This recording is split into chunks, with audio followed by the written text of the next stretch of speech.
Hi, Mr. LP here. We're back at the reading studio, and today's book was again suggested by my friend Beth. She said she used to read this to her boys again, and it's called Little Devils by Robert J. Blake. Let's get reading. Little Devils by Robert J. Blake. Bernie and Winnie and Big Stanley could hardly wait for their mum to return to the den. Sometimes she brought back a fish to eat. Sometimes she brought back a bone to chew on, and sometimes she brought back things that she had borrowed from a nearby fishing cabin. Things like a dented frying pan, a footy ball, or an old boot. Mum didn't mind when the pups wrestled over something that she had brought home.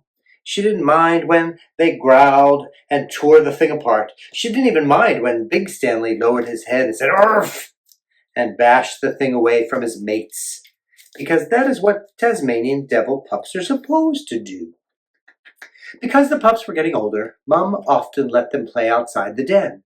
But soon after the sun rose, the family would go inside, curl up together, and sleep away the heat of the day. They were a very happy Tasmanian Devil family. But one night, Mum did not come home. The pups waited quietly at the back of the den as the moon went up and the moon went down. They waited quietly at the front of the den as the sun crossed the sky, and by the time the day grew old, the pups were peeking their heads outside. Big Stanley did not want to wait any more. He stomped out of the den, looked back at his mates, and then stomped down the hill.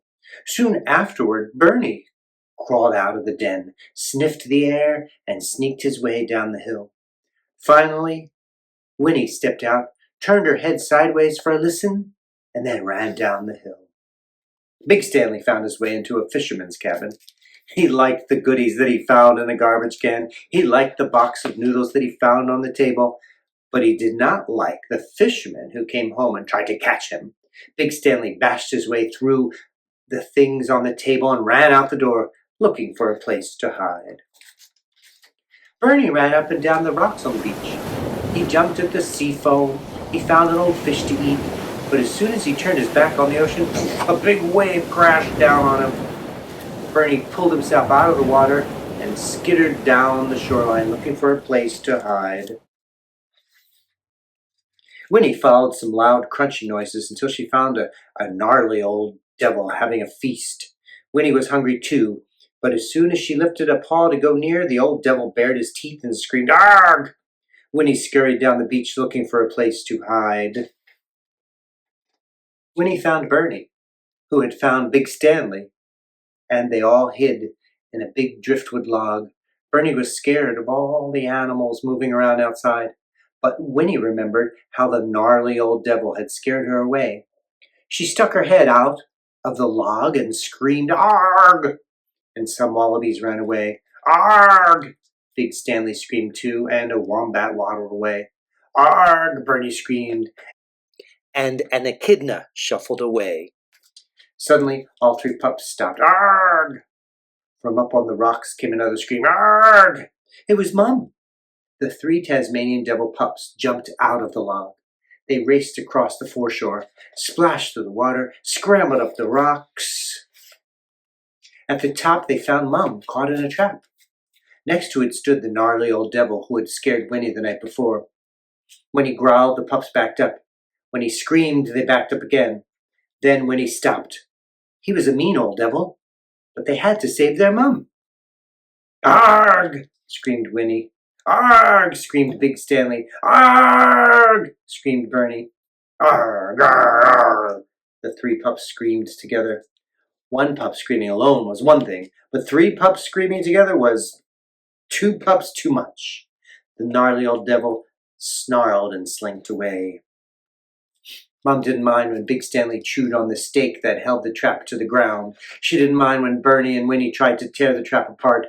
Mum didn't mind when she was tossed upside down and banged around as the pups tried to get her out of the cage.